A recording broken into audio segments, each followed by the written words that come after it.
Oke, baik. Assalamualaikum warahmatullahi wabarakatuh. Selamat pagi Bapak dan Ibu semua yang sudah hadir di pagi ini. Oke, teman-teman, kita mulai saja. Hari ini Pak Jansen tuh mau ngomongin tentang si LPSE.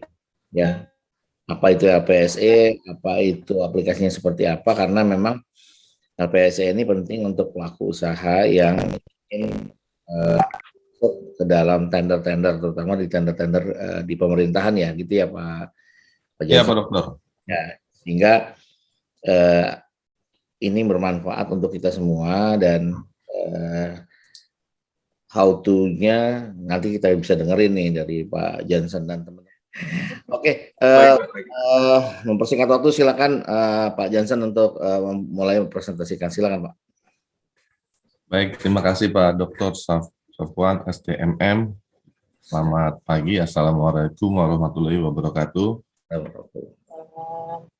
Terima kasih atas kesempatan yang diberikan kepada saya, Pak, Ya. untuk memaparkan Sistem Teknologi Informasi Manajemen (LPSE) layanan pengadaan secara elektronik. Ya. Baik, saya akan coba memaparkan.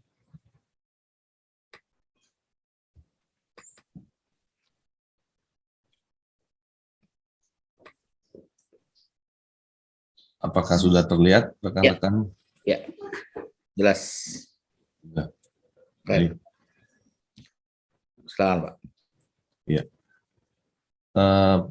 Untuk rekan-rekan mahasiswa Magister Manajemen Universitas Jaya, pada saat ini saya akan memaparkan sistem teknologi dan informasi manajemen dan bidang layanan pengadaan secara elektronik. Mungkin rekan-rekan baru sedikit yang mengetahui apa sih LPSE. Sedikit saya buka informasi mengenai LPSE. LPSE adalah layanan pengadaan secara elektronik atau biasa disingkat LPSE, adalah layanan pengadaan barang atau jasa yang dilakukan oleh pemerintah melalui sistem elektronik dengan mengoperasikan sistem e-procurement, yakni SPSE, Sistem Pengadaan Secara Elektronik. LPSE ini webnya adalah lpse.go.id/eproc4, dan kita nanti akan mencoba simulasi untuk di wilayah DKI Jakarta. Konon LPSE ini dibentuk oleh pemerintah tahun 2008 melalui LKPP, Lembaga Kebijakan Pengadaan Barang dan Jasa pemerintah. Yang konon katanya untuk menekan tingginya angka KKN, korupsi, kolusi, dan nepotisme. Nah, di sini saya akan coba memberi informasi mengenai alur perusahaan mengikuti tender. Syaratnya memang salah satu yang utama bahwa rekan-rekan harus memiliki perusahaan, lalu melakukan pendaftaran melalui website LPSE yang tadi saya katakan, lpse.go.id, lpse.jakarta.go.id/iproc4. Berikutnya, penyedia barang jasa atau pemilik perusahaan melakukan verifikasi dokumen. Persyaratan asli dibawa ke kantor LPSE yang berada di Balai Kota, di belakang gedung Balai Kota. Nanti akan dicek oleh panitia LPSE, membawa company profile dari SIUP hingga akte notaris. Lalu berikutnya, panitia LPSE akan memberikan password dan username LPSE dan dikirim melalui email perusahaan. Setelah password email dikirim ke perusahaan untuk password dan username, penyedia bisa menggunakan password dan username tersebut di website LPSE dan bisa memilih tender yang sesuai dengan bidang di SIUP perusahaan tersebut. Lalu berikutnya, penyedia dapat melakukan monitoring tender pada laman LPSE, bisa mengikuti tender-tender dan dengan memiliki SPH, surat penawaran harga terendah, maka perusahaan tersebut akan dinyatakan pemenang dan nama perusahaannya akan ditampilkan di laman LPSE. Lalu tahap berikutnya adalah yang kelima, penyedia akan dihubungi panitia pengadaan instansi untuk tanda tangan kontrak kerjaan. Jadi kalau udah dinyatakan pemenang akan dihubungi oleh instansi penyelenggara tender. Berikut ini laman dari LPSE. Saya membuka LPSE untuk wilayah Jakarta ya, lpse.jakarta.go.id/pro4, karena untuk di wilayah kota dia memiliki web yang berbeda. Kita akan coba masuk, kita login.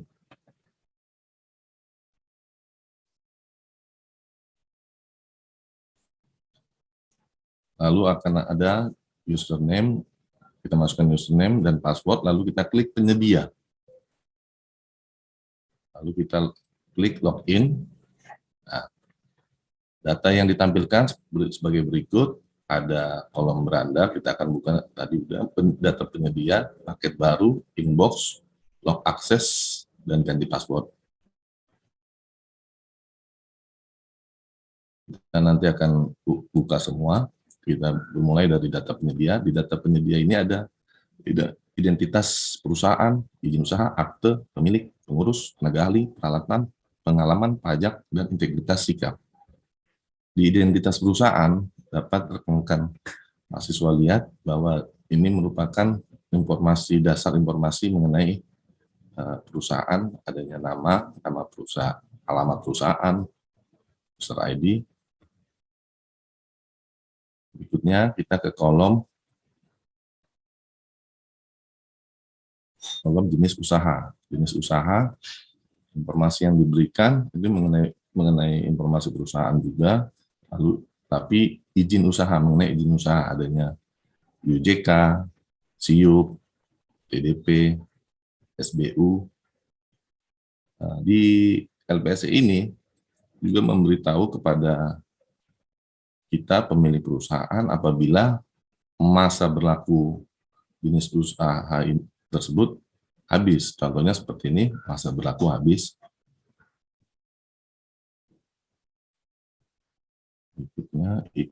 Berikutnya kita masuk ke kolom akta.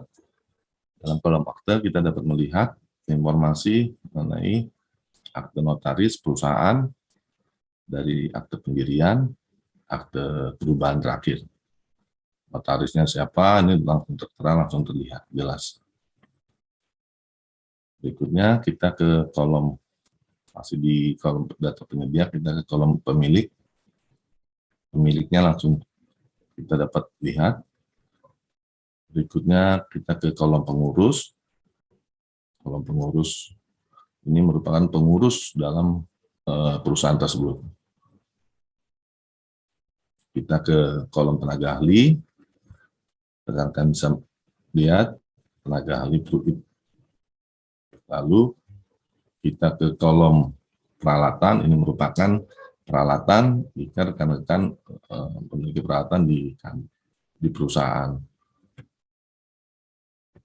Kita ke kolom pengalaman, ini pengalaman proyek perusahaan tersebut.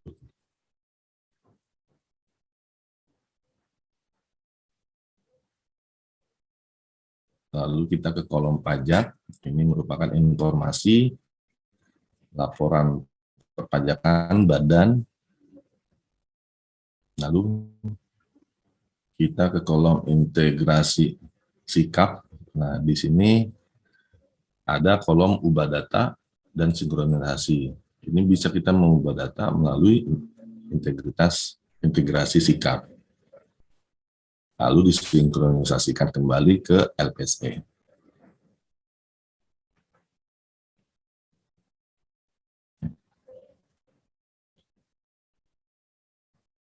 Baik, tadi kita sudah buka data penyedia. Sekarang kita akan coba simulasi, kita buka ke paket baru. Paket baru ini isinya adalah isi informasi tender yang terbaru yang sedang dijalankan. Kita coba ke pengadaan alat musik, karena pengadaan alat musik ini sesuai dengan izin usaha SIUP saya. Pengadaan alat musik dengan HPS 1,1.347.500.000. Kita klik pengadaan alat musik.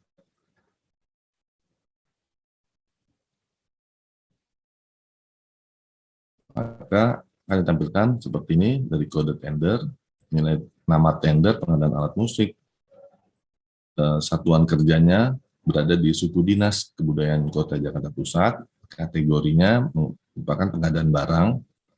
Jika nanti konstruksi, dia kategorinya berubah menjadi konstruksi.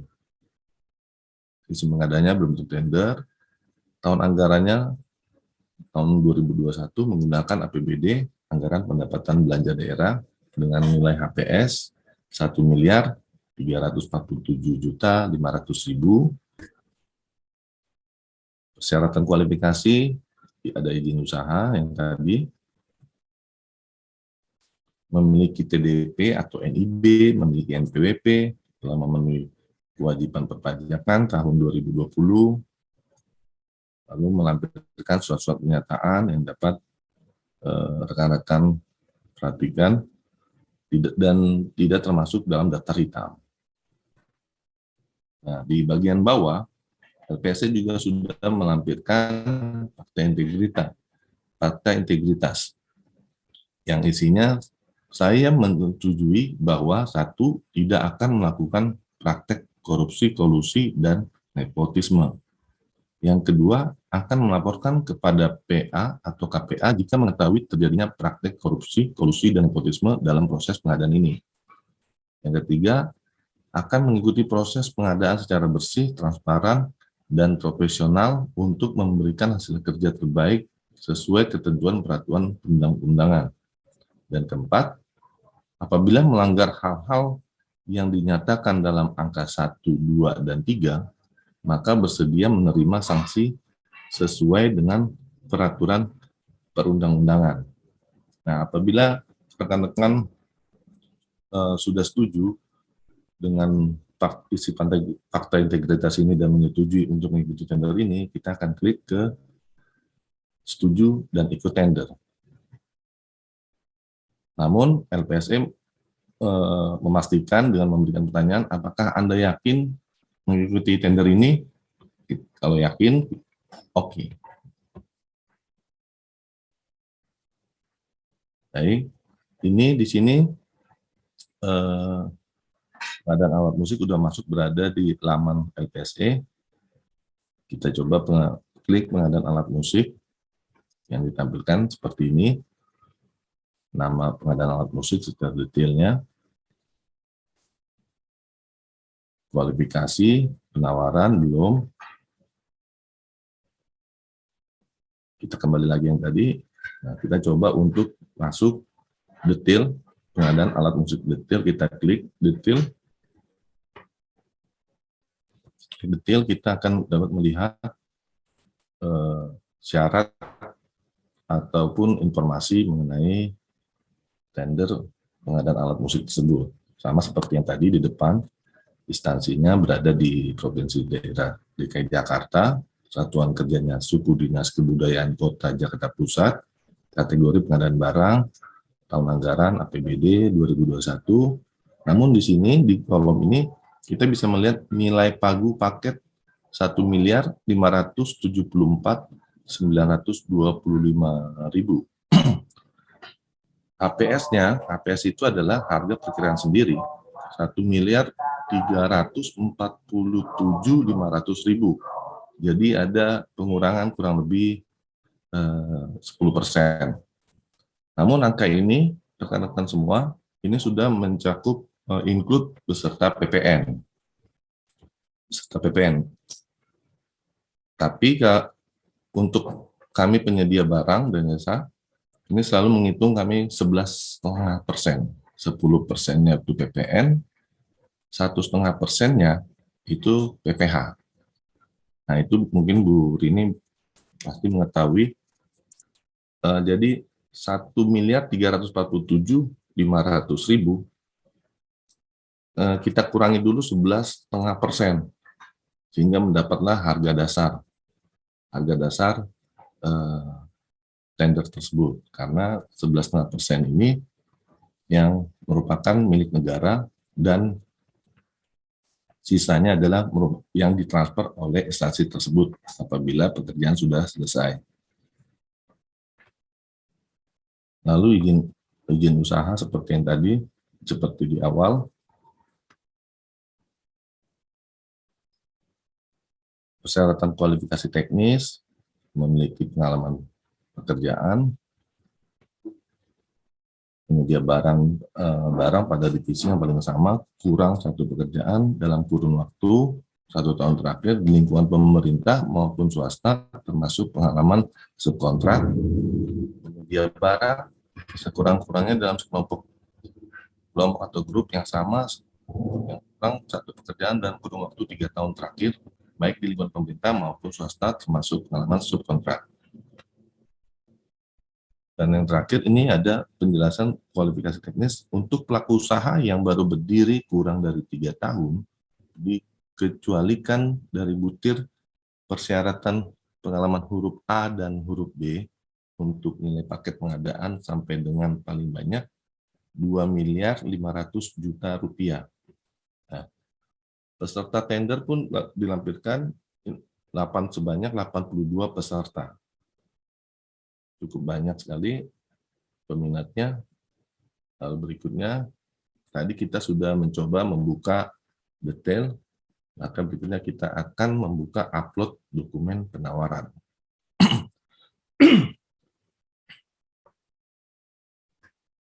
Setelah kita membuka upload penawaran, kita akan melihat informasi tahapan-tahapan tender tersebut dari pengumuman pasca kualifikasi sampai penandatanganan kontrak, dan dari mulai tender tersebut dimulai 15 Oktober hingga penandatanganan kontrak itu 3 November 2021, dan waktunya itu mulainya 19.00 dan sampai 15.00, dan berakhir nanti di nomor 12 penandatanganan kontrak pada 3 November 2021, mulainya pukul 8 pagi sampai pukul 4 sore. Jika ada perubahan-perubahan seperti yang kita bisa lihat, nomor 3, pemberian penjelasan, adanya perubahan, 1 kali perubahan, upload dokumen penawaran, terjadi 3 kali perubahan, pembukaan dokumen penawaran, terjadi 2 kali perubahan. Kita kembali lagi ke kolom sebelumnya. Kita klik dokumen pemilihan. Tadi kita klik detail sudah, upload dokumen penawaran sudah, ini kita klik dokumen pemilihan. Di dokumen pemilihan ini, rekan-rekan bisa melihat di sini merupakan ada dokumen pemilihan, dokumen penawaran teknis.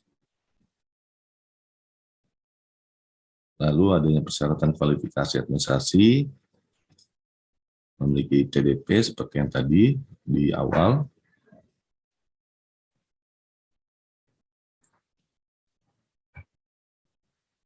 Adanya kerangka acuan kerja, di sini bisa di-download, nanti dari sinilah modal penyedia barang untuk mengetahui informasi teknis dan gambar mengenai tender tersebut. Dan bahan inilah yang dipertanyakan penyedia barang ketika unwishing atau penjelasan tender. Lalu ada kontrak. Kontrak ini jika penyedia barang memenangkan tender tersebut. Berikutnya kita akan ke kolom pertanyaan 7 dan penjelasan 7. Ini merupakan notulensi dari kegiatan unwishing atau penjelasan tender. Nah, ini rekan-rekan bisa lihat, ini notulen, karena ada yang mengatakan karena ini lelang bernuansa tradisional, mohon untuk syarat administrasi tidak dipersulit untuk TKDN dan harga hak merek, sedangkan produsen atau alat kesenian termasuk tradisional. Ini merupakan pertanyaan dari penyedia barang. Lalu dijawab oleh Pokja, untuk persyaratan TKDN akan dilakukan adendum, perubahan sementara untuk persyaratan sertifikat merek sesuai dokumen pemilihan. Dokumen pemilihan yang tadi yang kita lihat sebelumnya perlu kita download. Ya, di sini juga ada mohon syarat TKDN atau yang walaupun wajib dicantumkan dalam dokumen tender, namun mengingat sertifikat TKDN adalah proses yang harus diurus ke Kementerian Perindustrian. Nah, pengadaan LPSM menjawab persyaratan TKDN akan dilakukan adendum. Seperti itu. Lalu berikutnya kita akan ke kolom inbox. Tadi kita sudah buka data penyedia paket baru.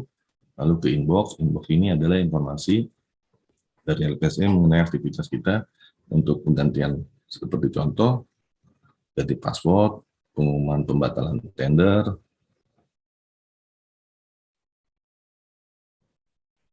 Berikutnya kita ke kolom log access. Log access ini seringnya kita jadwal, apa bukan jadwal ya, seringnya kita login di LPSE, waktu loginnya kapan, logout.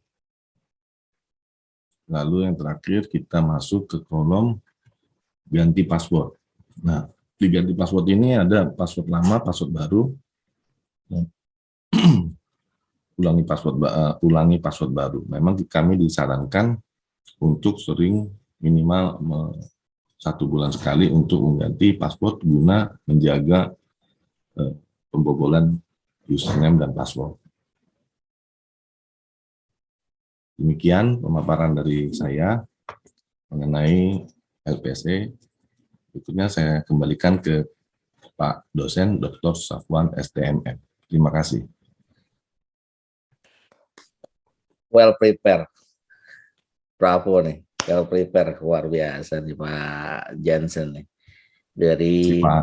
Dari paparan, dari materinya juga sistem teknologi informasi banget ya.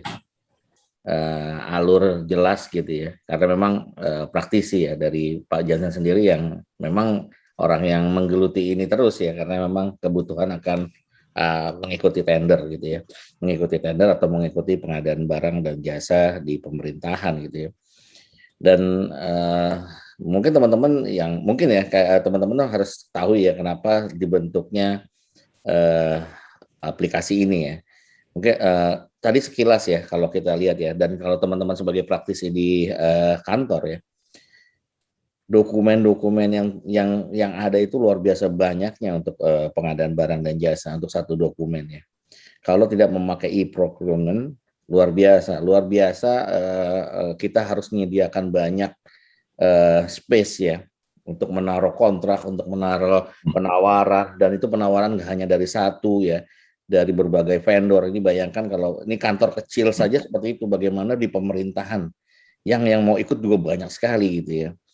Nah ini butuh sekali bantuan dari sistem teknologi informasi, manajemen terutama di dalam hal manajemen pengadaan barang dan jasa. Ya luar biasa ini aplikasinya, dan sampai sekarang masih dipergunakan dan sangat membantu ya, sangat membantu sekali. Bahkan sampai tadi analyzing teman-teman pas analyzing itu dengan chat gitu ya Pak ini ya. Iya. Dengan chat, dan itu online semua Pak Dokter. Online semuanya online, dan bayangkan berapa ya kita bisa nge-save kertas ya. Kertas, dan kita banyak nge-save waktu ya. Luar biasa nih, luar biasa aplikasinya. Kelihatannya kecil, hanya LPSC. Tapi ketika kalau kita dalami tadi dari berbagai perspektif yang diutarakan oleh Pak Jansen, luar biasa ya. Dan teman-teman ya, Untuk saya yang teman-teman yang well prepare dalam presentasi, saya nggak sayang-sayang nilai ya. Makanya siapkan well prepare ya, kayak seperti Pak Jansen ini ya. Mungkin saya sedikit kasih sedikit gambaran. Kemarin UTS itu sebenarnya saya kasih 80 dulu ya, dari harap presentasi ya. Pak benar ya Pak Jensen ya? Sudah lihat ya nilainya ya? Belum lihat Pak Dokter. Maaf. Lihat ya, itu 80 nilainya. Nah, dan ini sekarang nih saya nggak sungkan-sungkan untuk ngasih di atas 95 gitu ya. Karena memang luar biasa untuk presentasinya dan well prepare gitu ya. Ini suatu bentuk penghargaan dari saya pribadi ya. Dan teman-teman silakan kalau ada yang mau bertanya. Oh ya, satu lagi ini dari segi kenapa LPS ini dibentuk, karena luar biasa ya. Pengadaan barang dan jasa itu dalam tanda kutip merupakan lahan basah ya. Lahan basah antara pihak-pihak pengadaan bertemu dengan vendor, luar biasa. Bagaimana vendor kalau tidak dibuat seperti ini akan bisa bermain ya dengan oknum-oknum ya, atau oknum-oknumnya sendiri yang menodong ya, dalam tanda kutip menodong dari vendor-vendor untuk memenangkan satu tender. LPSA ini mengurangi, semua itu tidak bisa menghilangkan ya, hanya mengurangi potensi dari fraud yang dilakukan oleh berbagai pihak ya. Kita tidak menyangka dari pihak pengadaannya atau dari pihak vendornya, kita tidak itu, teman. Ini adalah meminimalisir resiko terjadinya fraud ya. Dan ini saya acungkan jempol ya, luar biasa dari aplikasinya dan presentasinya. Silakan teman-teman yang ingin bertanya. Pak, saya izin bertanya, Pak. Iya. Oh, ini nih. Mantap nih. Silakan Bu Jo. Silakan Bu Jo. Oke. Pagi Pak Jansen, saya mau Ya, tanya pagi, sedikit. Bu Jovi. Ini ada apa? Saya nanya lo Pak Jansen, hati-hati loh. Iya, ini orang Paris. Paris lagi takut ya nanti. Jadi gini Pak. Ya, tadi kan ada yang grafik yang alur perusahaan mengikuti tender kan. Iya. Terus itu kan katanya Pak Jansen itu ada melakukan verifikasi dokumen. Iya. Itu cara verifikasinya itu kan ada akta, ada izin segala macam. Itu boleh nggak tolong dijelasin apa aja yang dimasukin, aktanya akta apa aja. Kemudian itu yang pertama. Yang kedua, bentuk perusahaan apa yang bisa ikut tender ini gitu. Kayak misalnya apakah perusahaan harus berbentuk PT kah, ataukah harus berbentuk CV atau apa gitu. Boleh tolong dijelasin Pak. Terima kasih. Ya. Keren pertanyaannya Bu Jo nih, pengalaman nanya udah sekali nanya luar biasa nih. Silakan Pak Jansen. Baik, makasih Pak Dokter. Ya. Terima kasih Bu Jovi atas pertanyaannya. Tadi yang pertama kalau saya boleh catat itu apa saja yang dibawa untuk verifikasi data. Dan yang kedua adalah bentuk perusahaan apa aja. Gitu ya Bu Jovi ya? Ya Pak, betul. Ya, untuk syarat-syaratnya untuk verifikasi adalah membawa company profile. Company profile itu adanya SIUP, TDP, lalu NIB, surat domisili perusahaan, lalu NPWP, SKT, surat keterangan terdaftar, PPKP, surat pengusaha kena pajak, lalu akte notaris. Akte notaris itu semua yang asli dibawa untuk diverifikasi. Itu sudah dibawa ke gedung LPSC yang tadi saya utarakan di lantai 19, letaknya di belakang gedung Balai Kota, namun di belakang gedung Kebun Sirih, jadi dia berada di satu area tapi di tengah-tengah. Nah, bentuk perusahaannya apa saja? Bentuk perusahaannya itu yang bisa ke LPSC, karena ini bentuknya pengadaan barang dan jasa. Jadi bentuk perusahaannya bisa CV, bisa PT. Nah, jasa ini ada jasa konstruksi dan ada jasa konsultan. Jadi bisa yang CV dan PT bisa mendaftar ke LPSE untuk mengikuti tender. Begitu Ibu Jovi. Pak, boleh nanya lanjut nggak Pak? Lanjut. Pak Johnson, Iya. kan sejak tahun 2017 itu berdasarkan Permendak nomor 7 tahun 2017 itu kalau nggak salah, SIUP, TDP, domisili itu kan udah dihapuskan. Apakah jadi udah diganti sama yang namanya NIB. Jadi maksudnya nomor induk berusaha gitu. Jadi maksudnya untuk sekarang ini, sampai sekarang ini tahun 2021, apakah masih perlu kita memberikan untuk verifikasi ya, memberikan SIUP, TDP, surat keterangan domisili gitu? Nah, ya baik, untuk SIUP itu memang kan masih, walaupun dari SOS ya, itu kan dari sistem SOS, sudah mengeluarkan NIB dan domisili, itu masih diminta oleh panitia LPSE.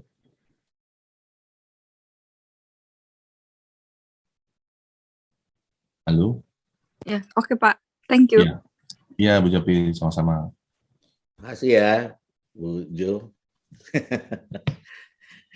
Siap-siap nanti presentasinya well prepare ya Bu ya. Iya Pak. Iya, terima kasih. Yang lain, silakan. Izin bertanya Pak.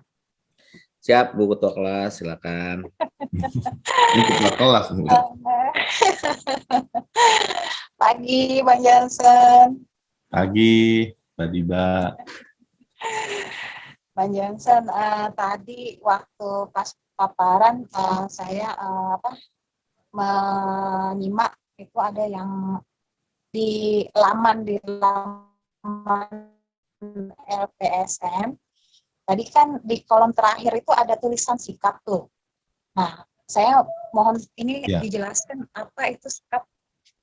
Oh, integritas sikap.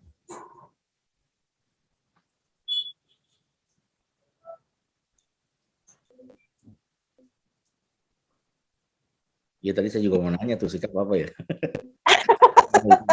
Apa sikap di tempat atau sikap? Baik, izin menjawab Pak Dokter. Silakan. Jadi tadi di kolom terakhir ada integritas sikap. Sikap itu adalah sistem informasi layanan penyedia. Jadi ini merupakan pusat dari data untuk menyimpan data perusahaan penyedia barang.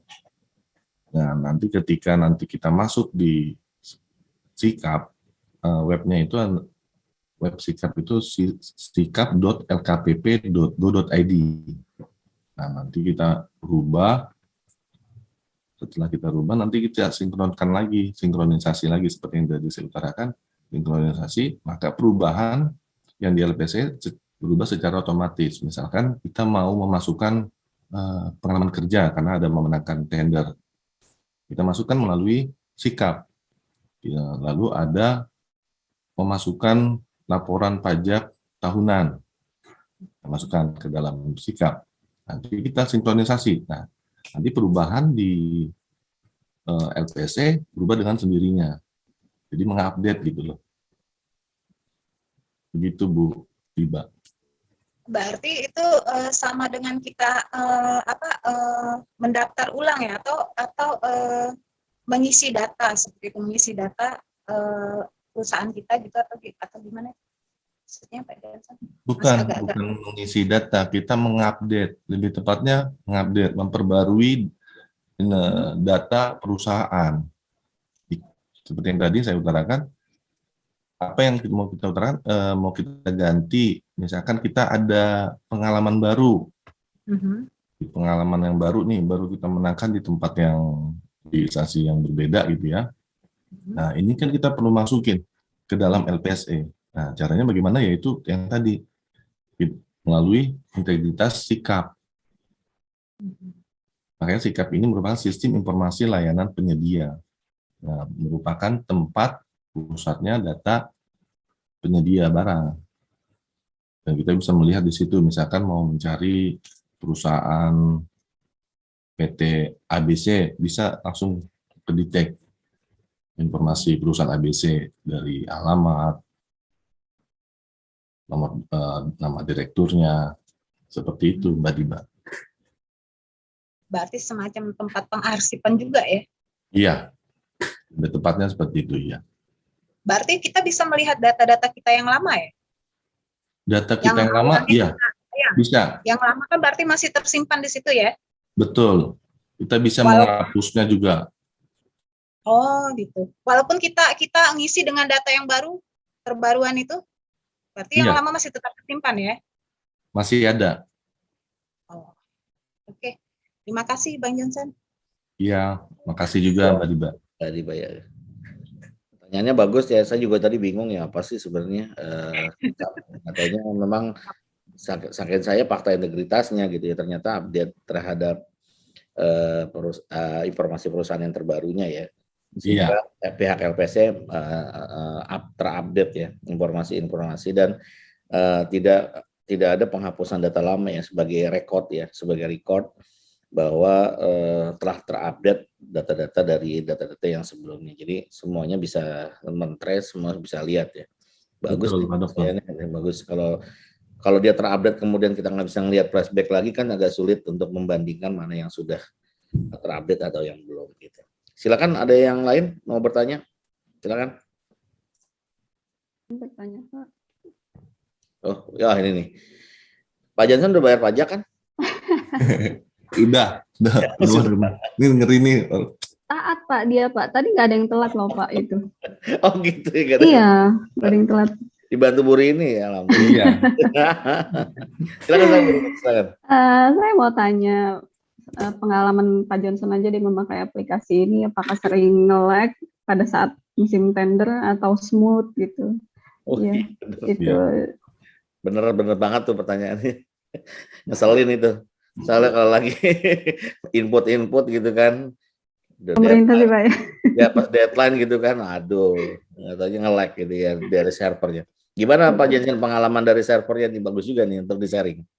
Iya, kalau pengalaman dari saya pribadi, ini secara teknis di kantor, saya itu pernah mati lampu. Secara teknis ininya aja sih Pak, untuk menggunakan LPS. Tapi kalau misalkan di kantor saya sempat mati lampu, nggak ada, jadi internet juga mati, jadi harus pindah tempat, pindah lokasi dengan tethering handphone gitu.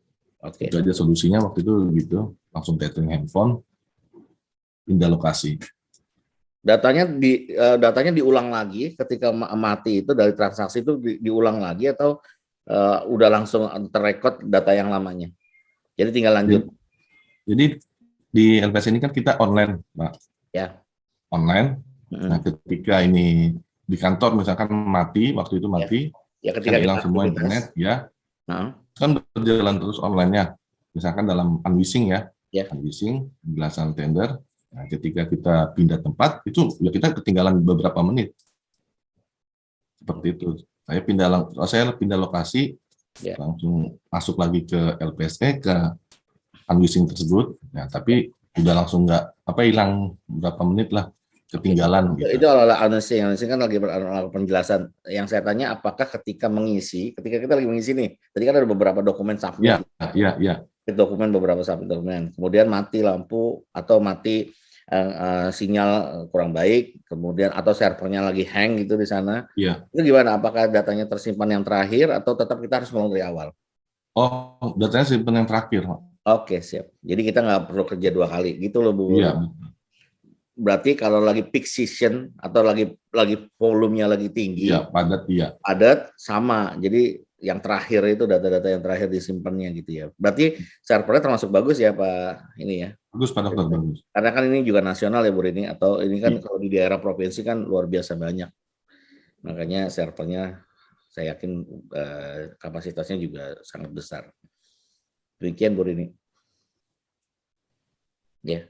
Kira saya mau nanya pajak kira saya. Nggak taunya bagus kira tadi udah diperiksa. Makasih ya Bu Rini ya. Yang lain silakan. Izin bertanya Pak Dokter. Wes ini nih. Ini nih yang punya Ebima nih. Ini nanti kita denger nanti nih. Silakan. Silakan. Apa kabar Pak? Baik Pak. Tadi Bang Johnson sudah menerangkan tentang LPSE. Ya, memang kalau LPSE ini setahu saya ada dari beberapa user ya Mas ya.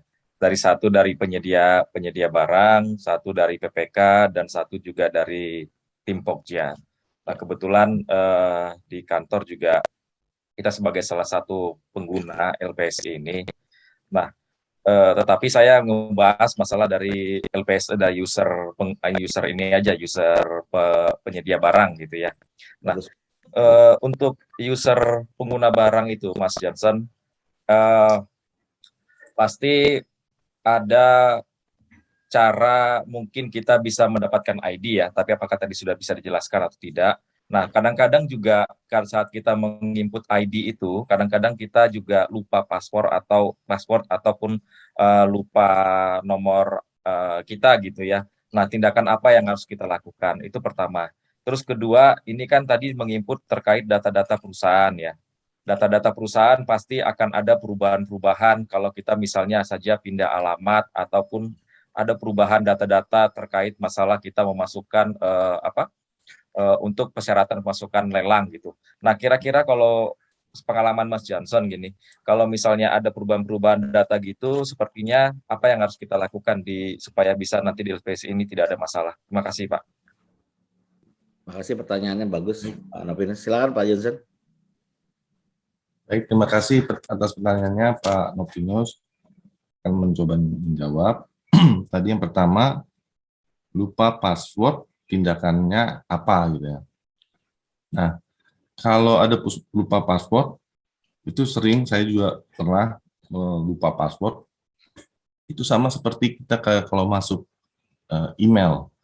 Jadi nanti ada ditimbulin tuh pertanyaan, coba lupa password, ada pilihan lupa password, nanti password yang baru akan dikirim ke email. Jadi sinkronisasinya ke email perusahaan. Kayak gitu. Sama kan kita pernah pasti punya pengalaman masuk ke email sendiri lupa password. Nanti ada ditimbulin pertanyaan lupa password, kita pilih lupa password, buat baru, nanti yang akan dikirim itu dikirim ke email dari LPSE. Seperti itu Pak Nopinus. Nah, lalu yang kedua adalah bentuk perusahaan. Bentuk perusahaan untuk merubah informasi data perusahaan, begitu ya Pak Nopinus ya. Nah, seperti yang tadi saya utarakan di kolom terakhir yang tadi yang saya paparkan, integrasi dengan sikap.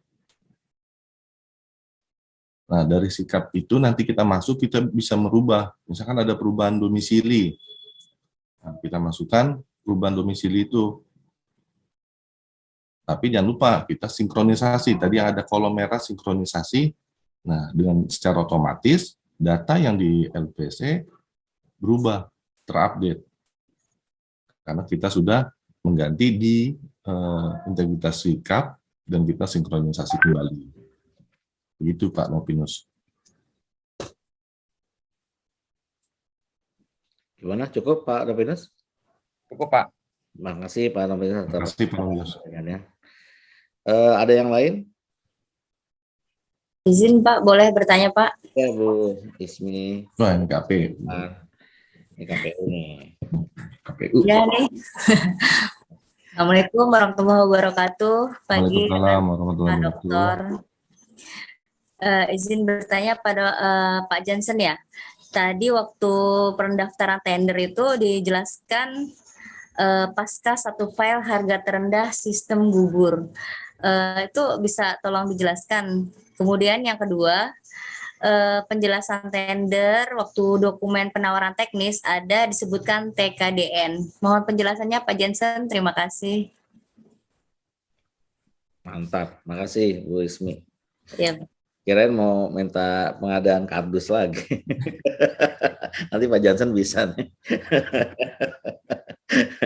Bercanda. Teliti sekali, Pak.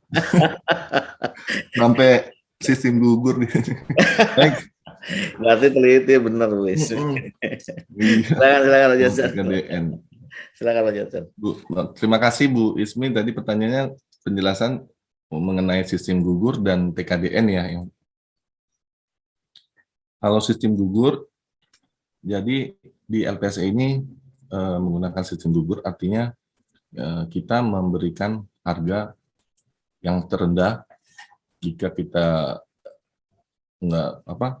tidak bisa memberikan harga terendah, kita nggak akan memenangkan tender tersebut. Dan sistem gugur ini salah satunya yang terpenting adalah administrasi perusahaan. Administrasi perusahaan pernah pengalaman ada perusahaan sudah harga terendah, namun digugurkan karena karena administrasi perusahaannya kurang lengkap. Namun nggak tahu kenapa ya, mungkin ya itu cara atau teknik tanda kutip, karena di awal kan pasti seleksi administrasi terlebih dahulu dibanding kita memasukkan surat penawaran harga. Namun setelah berjalannya waktu, surat penawaran harga udah terendah, dikembalikan lagi ke administrasi, kurang lengkap. Jadi itu jadi kalah. Kayak gitu, Bu Yusmi. Lalu yang tadi saya catat, ini ada TKDN. TKDN itu kan kepanjangannya dari tingkat komponen dalam negeri. Karena ini bentuknya pengadaan, tadi kita lihat pengadaan alat musik. Jadi misalkan gitar gitu, gitar itu kan terbuatnya dari apa, kayu atau apa atau besi. Jadi tapi tingkat komponen dalam negerinya harus diprioritaskan. Nah, namun ini menjadi pertanyaan bagi penyedia barang. Karena ini udah mengarah ke salah satu perusahaan besar atau produksi. Sehingga sangat menyulitkan bagi kami penyedia barang yang kualifikasi perusahaan kecil. Dengan TKDN ini kan kita mana tahu sebuah gitar atau keyboard atau organ itu menggunakan komponen dalam negeri, kan hanya pabrikasi aja yang bisa mengetahui itu. Contohnya Yamaha kayak gitu. Iya. Mereknya gitu. Iya. Jadi makanya kami sangat menanyakan itu, mempertanyakan TKDN. Kalau memang mau perlu banget TKDN, ya udah langsung aja kayak gitu kasarnya, Pak Dokter. Kan langsung aja ke ini, malu-malu. Nggak usah melalui ini. Gitu. Maksudnya udah yang lain nggak usah ikut gitu. Iya, nggak usah ikut kalau udah emang udah diarahin gitu. Kayak gitu kasarnya Pak Dokter. Bu Ismi. Nah ini ya teman-teman ya. Nah ini kayak gini. Ini kan salah satu bentuk fraud ya kalau di perusahaan ya. Auditor paling tahu tuh. Mana dia lagi senyum-senyum, dia lagi ngumpulin pertanyaan tuh. Yeah. Nah ini salah satu aplikasi LPSC ini adalah salah satu untuk meminimalisir ini. Walaupun potensi itu masih tetap ada. Ini hanya cuma meminimalisir. Pak Jansen lebih tahu dari kami gitu. Kayak gitu. Pasti masih ada peluang-peluang untuk terjadinya korupsi dan nepotismenya itu. Ya, makanya yang kayak gini benar ditanyain. Udah sih kalau misalnya mau nunjuk satu merek udah langsung aja sih, pakai malu-malu undang-undang kami gitu loh. Iya. Capek submit data nggak dapat juga gitu. Formalitas gitu. Iya. Nanti ujung-ujungnya tetap aja merek tertentu yang dapat. Itu ya, ini meminimalisir. Iya. Demikian ya. Cukup Bu Ismi ya. Ya Pak, cukup. Makasih Pak Jansen, Pak Dokter. Ya, sama-sama Bu Ismi. Kalau kardus aman, tenang. Aman. Canda ya. Silakan. Yang lain. Izin bertanya Pak. Oh iya, nih Mas Fahmi. Long time lagi. Izin bertanya Mas Jansen. Dengar suaranya. Ya. Baru ada suaranya. Iya, baru terdengar. Setelah 2 tahun.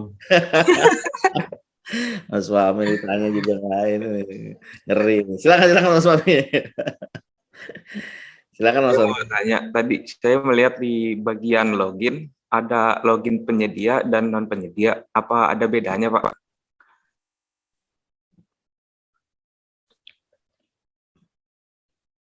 Silakan Pak Jansen.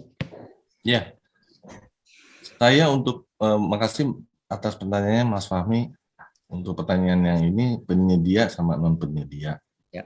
Kalau untuk penyedia ini memang saya langsung menerima langsung dari panitia LPSE. Penyedia maksudnya penyedia barang dan jasa. Vendor. Iya, vendor lah. Vendor. Nah, non penyedia ini kayak Pokja gitu, kelompok kerja non penyedia. Panitianya. Gitu. Gitu ya Mas Fahmi.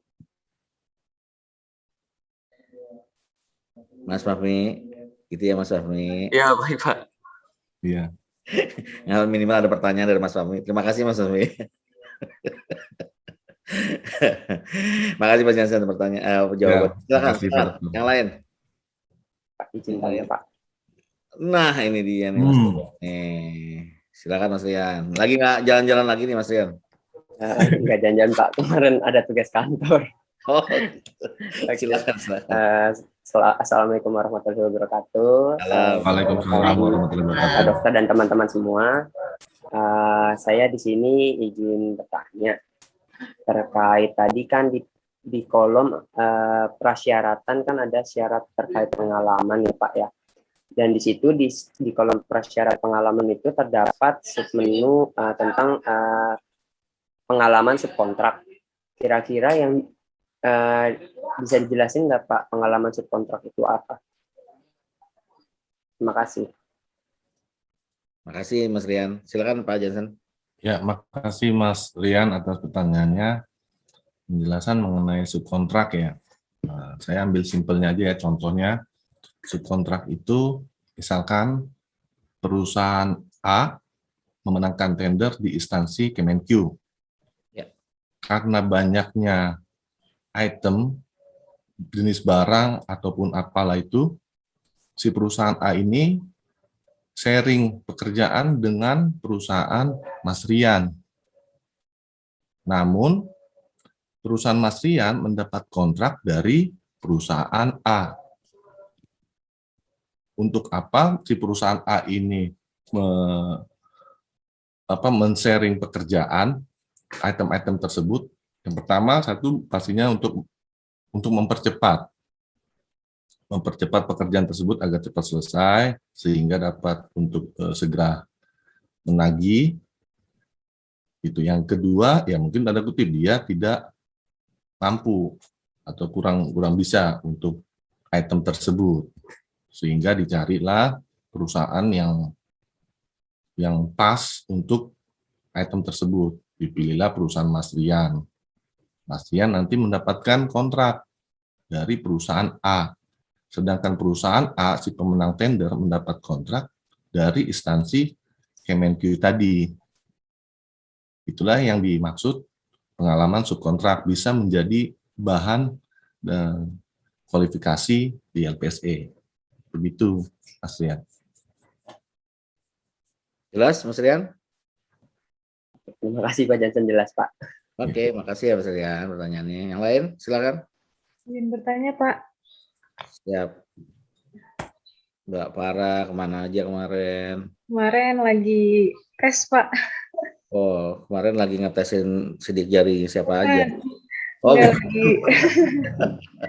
lagi tes itu deh pokoknya.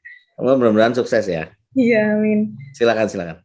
Iya, mau bertanya tentang pengalaman pribadi aja sih, Pak Jansen. Iya. Kan untuk memenangkan tender kan itu pasti ketat banget ya seleksinya. Nah, ada saran tips dan trik pribadi nggak nih buat perusahaan-perusahaan biar kita bisa menang tender gitu? Terima kasih. Iya. Pertanyaannya mantap banget. Tip and tricks biar lolos Pak Jansen. Benar juga sih, amal lah Pak Jansen. Iya. Silakan. Baik, terima kasih Mbak Farah atas pertanyaannya. Kalau dari pengalaman, ya untuk memenangkan tender ini kan memang secara online kita memasukkan data perusahaan, lalu itu merupakan penilaian ya, penilaian perusahaan. Nah, triknya ya pertama sih ya jangan memberikan nilai harga yang tinggi-tinggi, cukup margin-margin yang kecil sehingga kita udah masuk di dalam untuk menambah networking. Apalagi kalau perusahaan baru ya kalau pakai margin yang cukup besar, tinggi, nggak sulit nanti untuk memenangkan tender. Tapi kalau kita menggunakan margin yang ya cukup aja lah dulu gitu. Misalkan range-nya ya range 10% sampai 15% dari APS tadi Tujuannya apa? Tujuannya yaitu kita udah mengenal di instansi tersebut, kita sudah menanamkan nama perusahaan. Gitu. Begitu sih Mbak Farah. Sama satu ya, tipsnya ya doa ya. Doa juga. Karena usaha tanpa doa kan. Betul banget. Iya, usaha tanpa doa sia-sia. Kata anak sekarang dalam banget ini. Ya. Dalam banget ini. Oke. Gimana Mbak Farah kalau tipsnya saya? Betul. Udah cukup Mbak Farah? Ya cukup Pak. Terima kasih. Terima kasih. Silakan. Iya Pak. Wah ini tinggal ini emang. Waduh. Mau bilang silakan juga emang tinggal yang ini gitu ya. Iya. Silakan Mas Andika. Sedikit hanya penasaran Pak ya. Kan salah satu celah dalam korupsi pengadaan itu kan ya ini pada saat KAK. Pada saat kita download KAK itu spesifikasi teknisnya kan itu mengacu pada satu pihak ya Pak ya. Maksudnya spesifik teknisnya itu ya udahlah ngacu ke satu orang, itu yang lainnya tidak bisa lagi mengadakan. Nah misalnya Bang Johnson nih menemukan hal seperti itu gitu. Nah di LPSE apakah ada medianya ya, media untuk maksudnya melaporkan lah, misalnya untuk melakukan sanggahan kah, misalnya ini kok sepertinya spesifik teknisnya nggak mungkin kalau misalnya tidak A, misalnya tidak B gitu. Maksudnya ada nggak sih media untuk melaporkan hal seperti itu? Baik, terima kasih Pak Johnson. Terima kasih Pak Dokter. Siap. Silakan. Baik, makasih Mas Andika atas pertanyaannya. Kalau untuk menemukan hal-hal yang tanda kutip ya, dan kita ingin melaporkan, seperti tadi yang saya paparkan, itu ada masa sanggah. Masa sanggah mulai tanggal berapa sampai tanggal berapa, itu yang pertama. Lalu kalau untuk lebih menguatkannya lagi, di paling bawah tadi fakta integritas, di poin ketiga kalau saya itu akan melaporkan ke pengguna anggaran. Namun itu semua kan harus sinkron, Mas Andika, dari pengguna anggarannya sama kita penyedia barang. Nah, kita nggak tahu apakah pengguna anggarannya ini pun memberikan instruksinya demikian ke Pokja atau ke panitia pengadaannya, kan kita nggak tahu. Nah, memang ini yang agak sulit. Tapi kalau PA pengguna anggarannya dia merasa langsung melihat dan ingin adanya perubahan yang lebih baik, pastinya akan action. Gitu. Pengadaan barang kan dia mendapat instruksi arahan, misalkan arahan lah ya, tanda kutip arahan. Dan pasti action, dia pasti akan menjawab surat email kita atau kita datengin ke Pokjanya, kita by email. Seperti itu. Kalau masih sama seperti panitianya, ya nggak bakal dijawab itu sanggahan. Dibuat angin lalu aja. Nanti paling pikirannya, seberapa kuat sih lu, berapa banyak sih ntar lu email yang lu kirim. Ya. Kayak gitu, pembiaran jatuhnya. Kalau memang tidak ingin adanya perubahan. Gitu. Seperti itu, Mas Andika. Oh iya, baik. Jadi berarti kalau misalnya memang sudah begitu sistematis, berarti emang masih ada celah ya? Ya. Iya. Masih ada celah, tapi itu memang tergantung dari panitianya juga. Tergantung dari panitia atau kelompok kerja. Nah, panitia kelompok kerja ini kan dia ada SK ya. Nah, kalau dia hanya manut-manut terhadap apa yang diinstruksikan, tidak bergeming terhadap SK-nya, ya tetap terjadi, nggak bakal bisa untuk mengurangi itu, menghilangkan nepotismenya. Jadi misalkan ada kedekatan gitu, kayak gitu, udah masuk, ini instruksinya dari atas lagi gitu. Seperti itu, Mas Andika.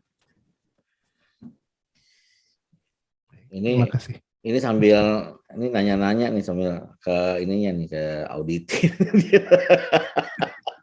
Dia mau konfirmasi ke pihak ketiganya dulu kan Pak Johnson vendor nih, jadi dia lagi verifikasi nih auditornya nih. Biar nanti nggak dibohongin auditing. Auditingnya tuh Pokja tuh. auditor. Mas Andika itu Pokjan auditor. Iya.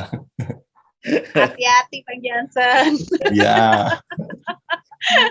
Baik, terima kasih Mas Andika ya. Pertanyaannya bagus dan teman-teman makasih banyak atas pertanyaannya. Hari ini memang kita disuguhkan oleh satu aplikasi terkait dengan pengadaan barang dan jasa yang ini memang sangat kritis ya, sangat dalam hal korupsi dan yang lain memang ada di sini nih tempatnya nih ya. Baik di pemerintahan, baik di perusahaan gitu ya.